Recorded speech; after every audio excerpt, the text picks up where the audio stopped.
Hi friends, today we are going to learn our Unit 2.6 World Heritage.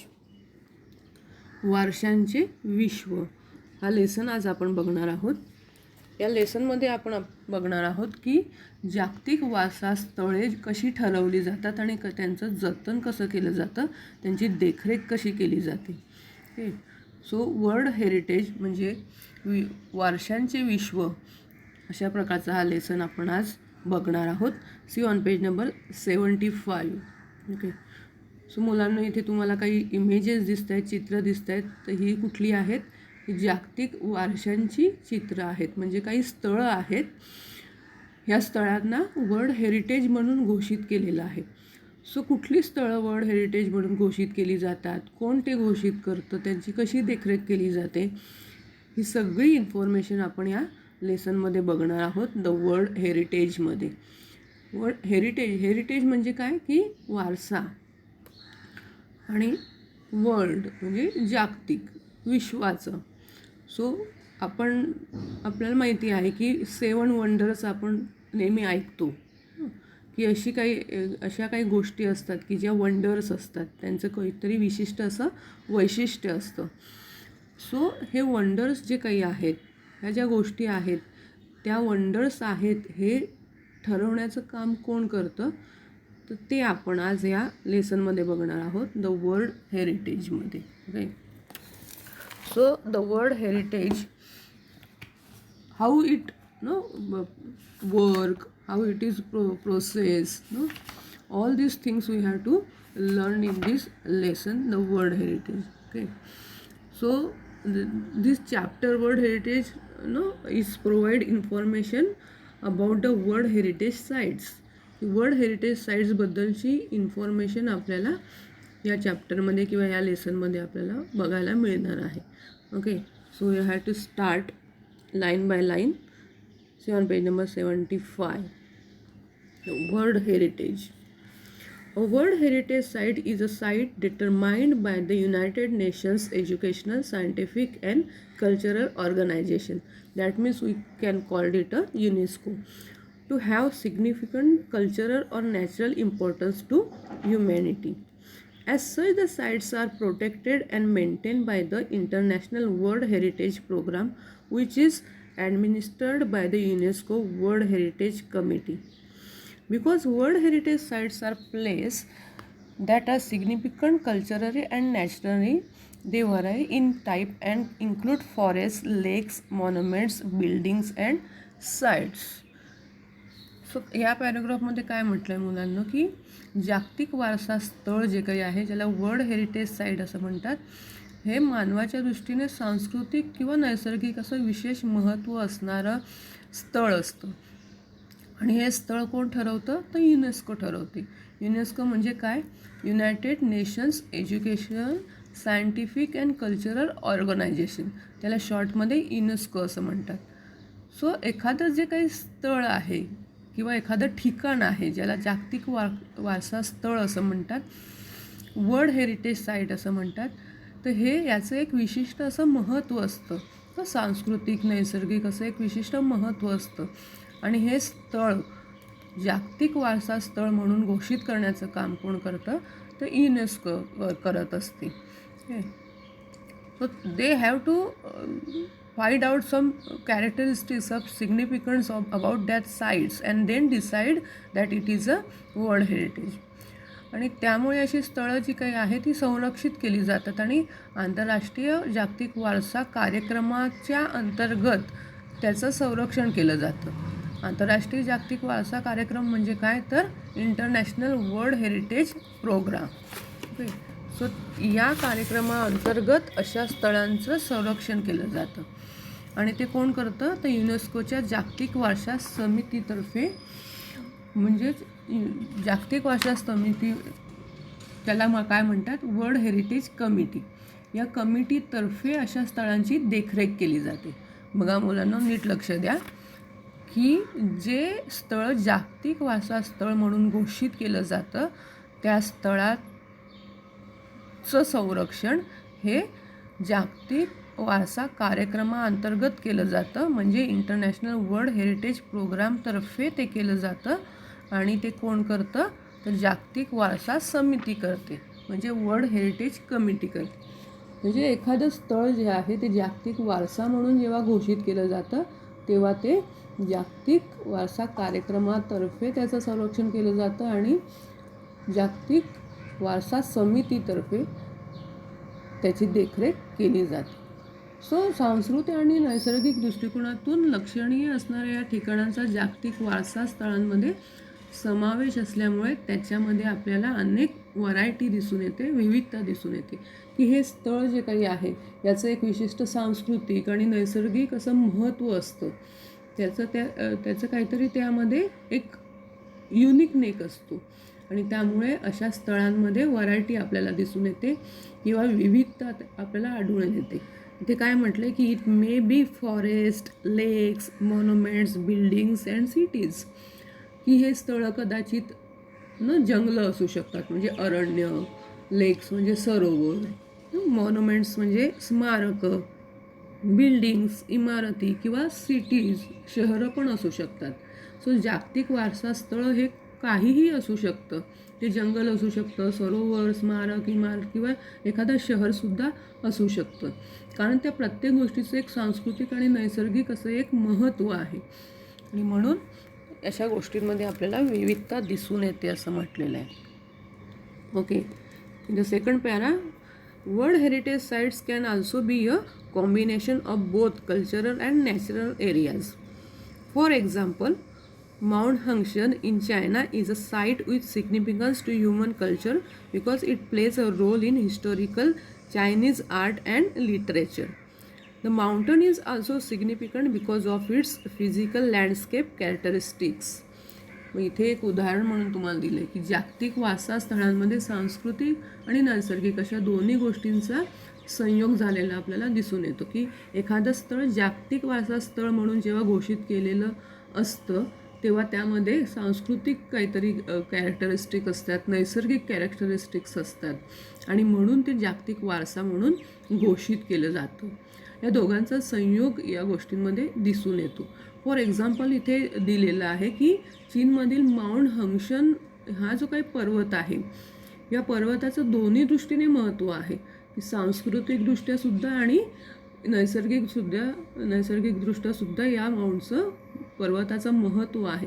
कारण ऐतिहासिक काळात चीनी कला आणि साहित्यामध्ये या पर्वताची एक उल्लेखनीय भूमिका होती आणि त्याचबरोबर भौगोलिक स्थळ सौंदर्याच्या दृष्टीने सुद्धा हा एक पर्वत असा एक वैशिष्ट्यपूर्ण आहे आणि म्हणून माउंट हंगशन हा चीनमधला जो पर्वत आहे हा दोन्ही दृष्टीने महत्त्वाचा आहे, नैसर्गिक दृष्टीने सुद्धा आणि सांस्कृतिक दृष्टीने सुद्धा.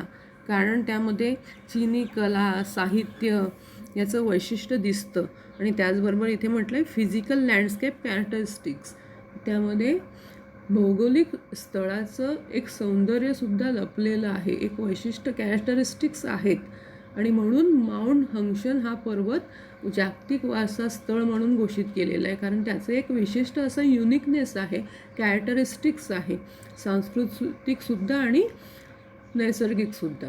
सो अशा प्रकारे एखादं स्थळ जेव्हा जागतिक वारसा स्थळ म्हणून घोषित केलं जातं तेव्हा त्याचे अनेक वैशिष्ट्यपूर्ण अशा गोष्टी असतात, त्याचं एक वेगळं असं युनिकनेस असतो आणि म्हणून त्याला जागतिक वारसा स्थळ असं घोषित केलं जातं.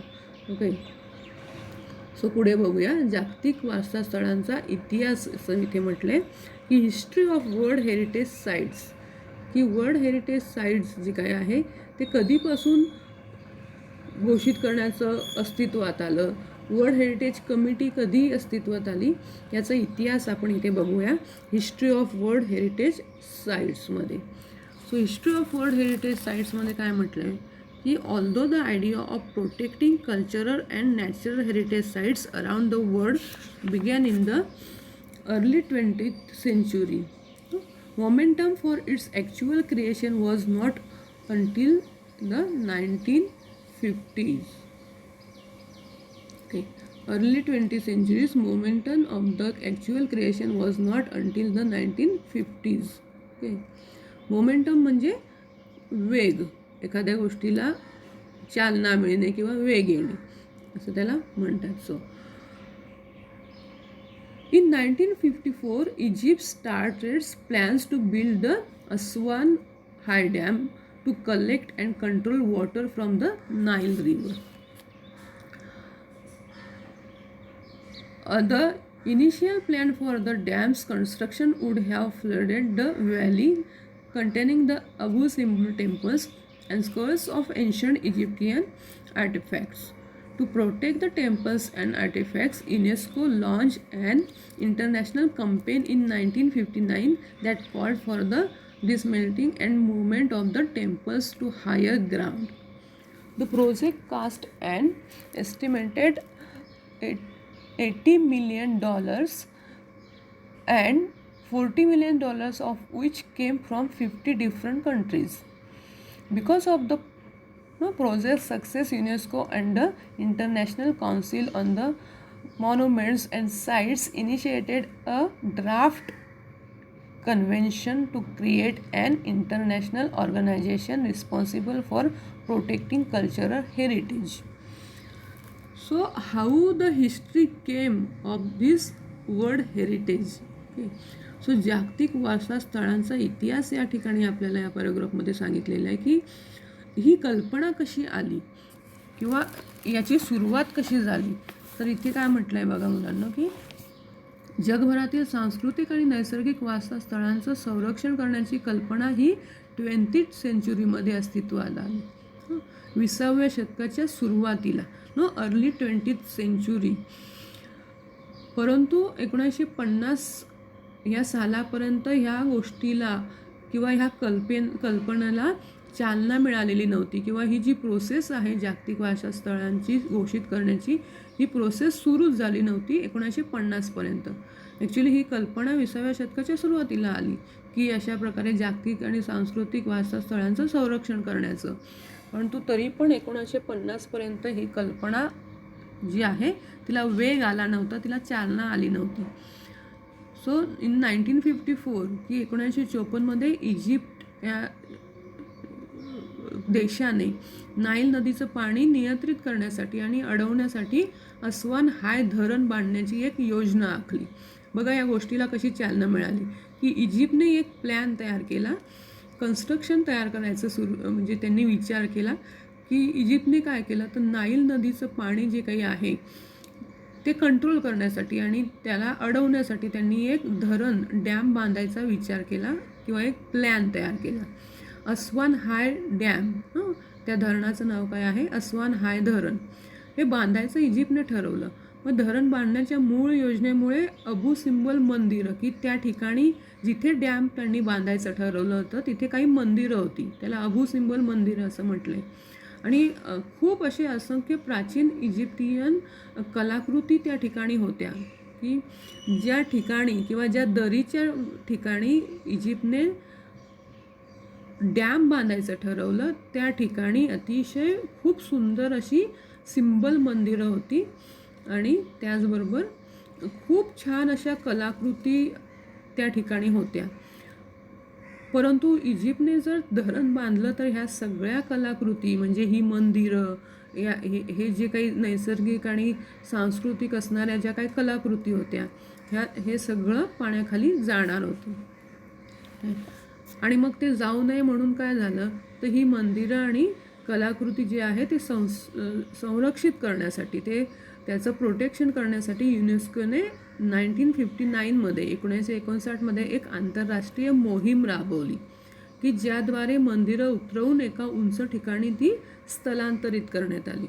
बघा ही कल्पना कशी आली मुलांनो की डॅम बांधल्यानंतर काही मंदिरं ही उद्ध्वस्त होणार होती, नाहीशी होऊन जाणार होती, त्याचबरोबर काही कलाकृती नाहीशा होऊन जाणार होत्या आणि म्हणून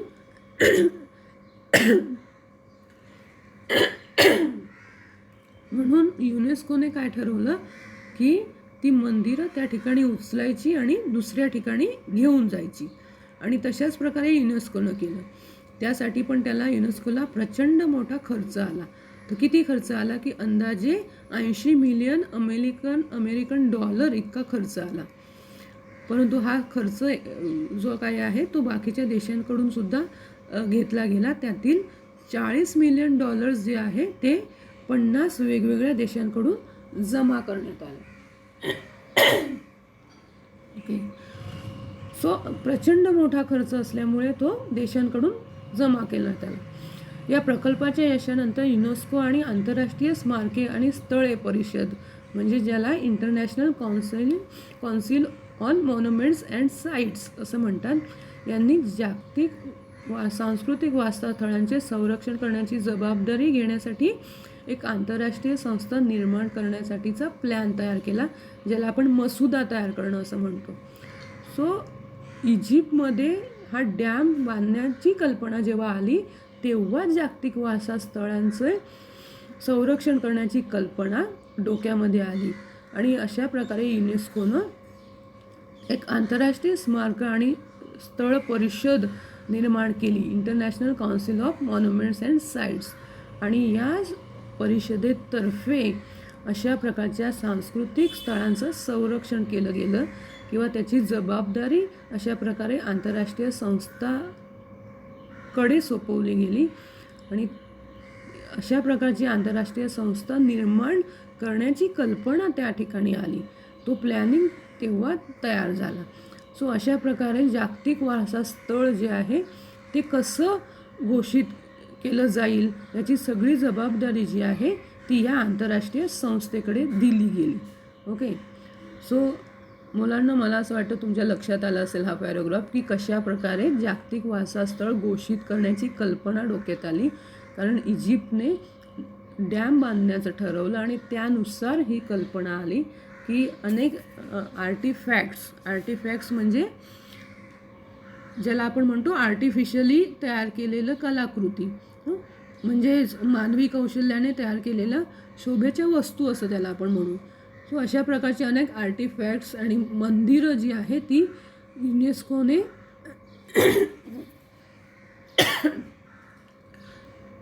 त्याचं संरक्षण केलं आणि म्हणून ही कल्पना जागतिक वारसास्थळांचं संरक्षण करण्याची डोक्यामध्ये आली. ओके. सो अशा प्रकारचा हा पॅराग्राफ आहे. पुढे बघूया. And shortly thereafter in 1965 a White House conference in the United States called for a World Heritage Trust to protect historic cultural sites but to also protect the world's significant natural and scenic sites. Sorry मुलांना.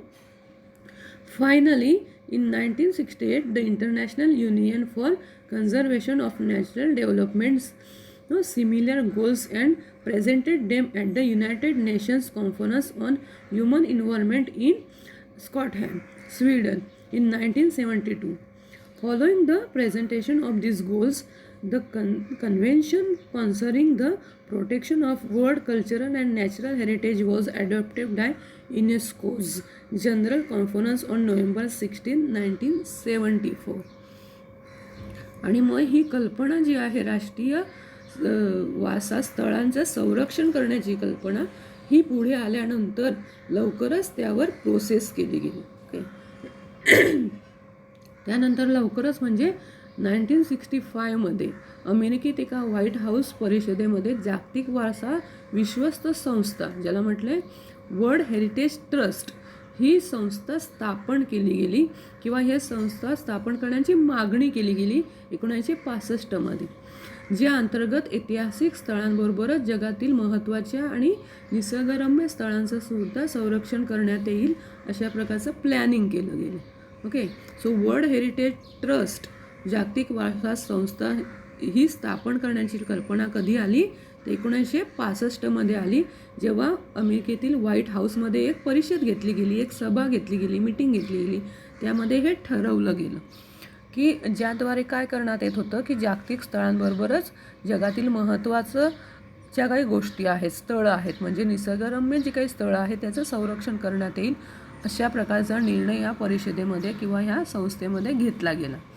आणि मग शेवटी 1968मध्ये 1968मध्ये आंतरराष्ट्रीय निसर्ग संरक्षण संघ यांनी एक विशिष्ट प्रकारची उद्दिष्ट तयार केली आंतरराष्ट्रीय निसर्गरक्षक संघ म्हणजे international union for conservation of nature यांनी या संघाने काही विशिष्ट अशा प्रकारची उद्दिष्ट ठरवली आणि त्यानुसार मग त्यांचं काम सुरू झालं आणि 1972मध्ये स्वीडनमधील स्टॉकहोम येथील मानवी पर्यावरण विषयावरील संयुक्त राष्ट्र परिषदेत ही सगळी उद्दिष्ट सादर केली गेली. ओके, बघा प्रत्येक संस्थेचं नाव लक्षात ठेवा.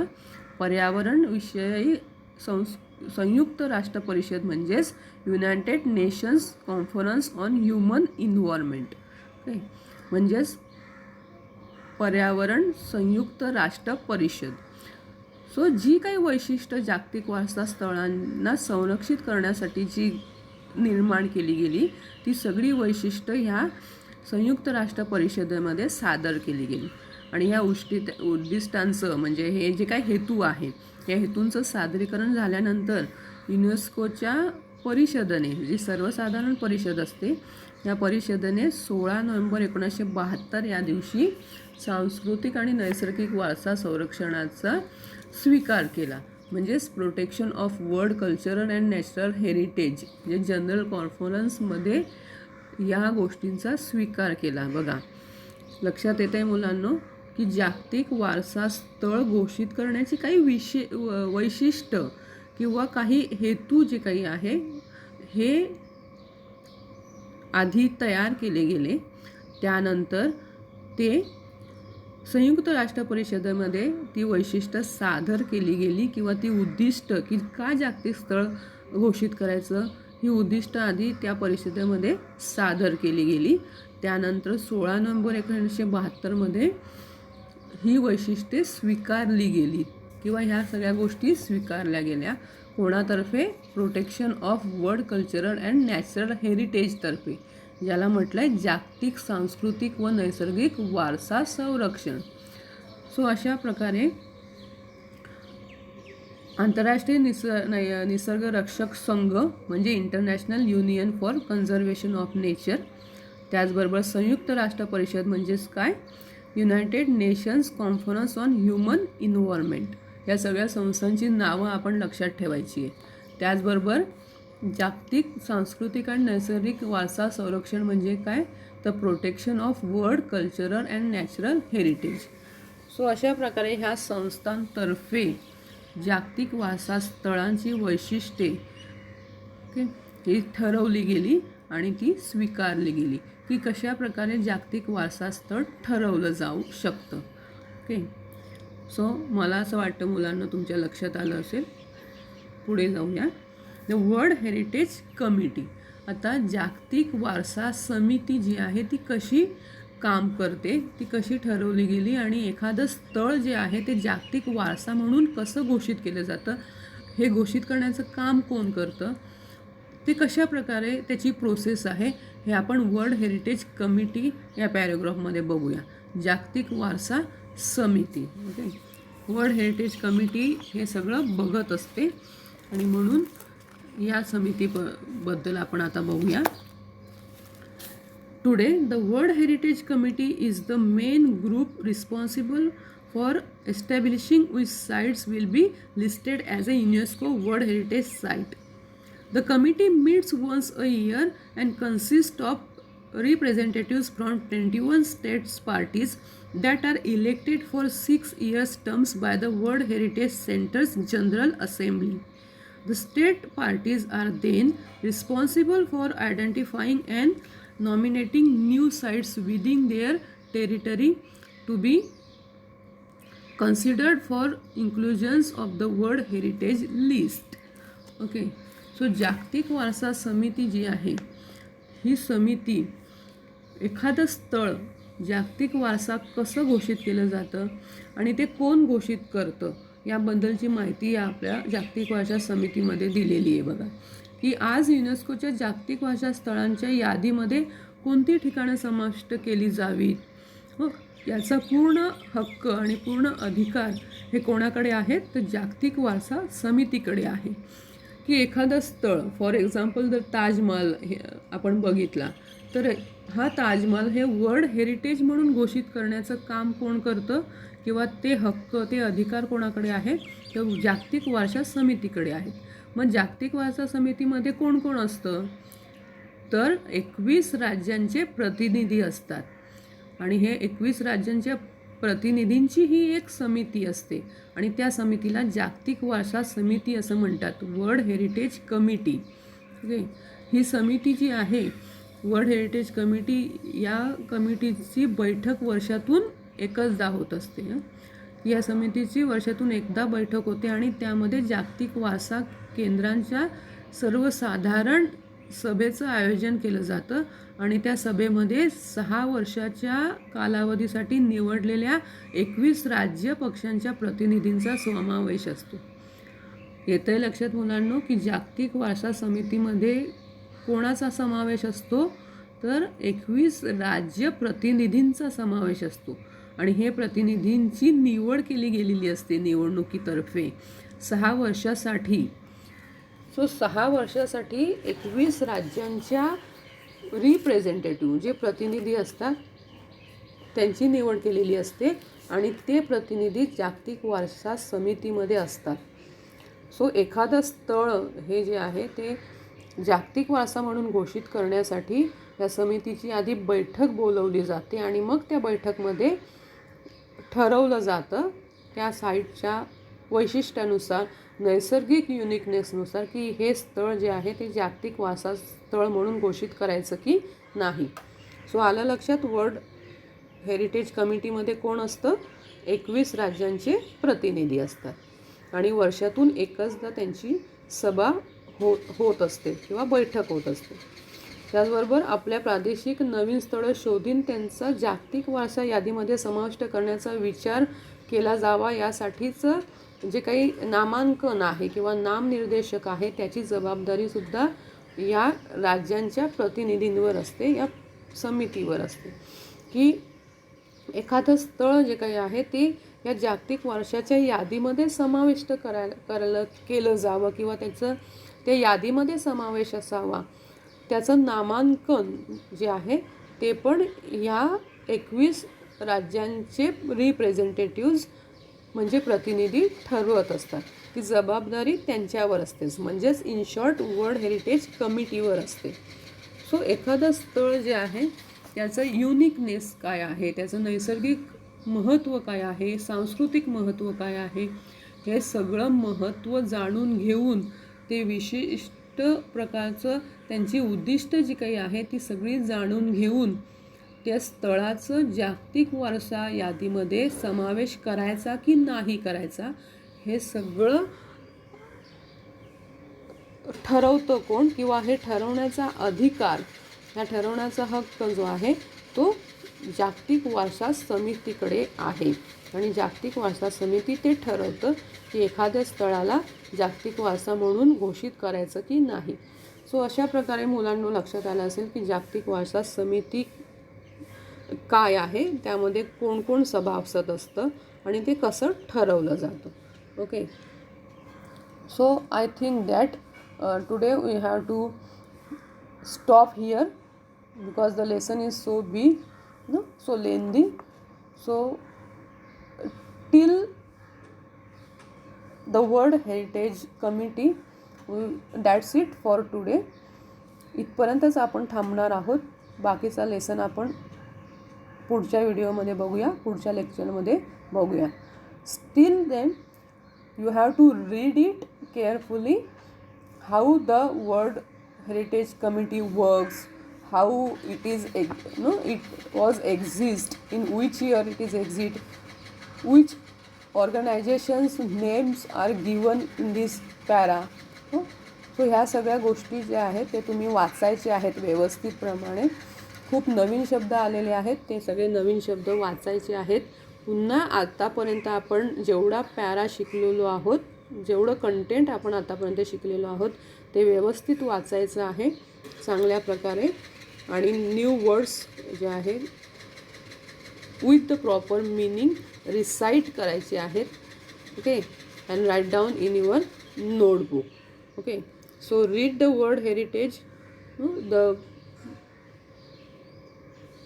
कमिटी, परिषद जी काही आहे त्याचं काम, त्याची उद्दिष्ट, कशा प्रकारे ती निर्माण झाली हे सगळं तुम्ही बघायचं आहे, वाचायचं आहे. Okay, we will meet in the next lecture. Still then, good bye.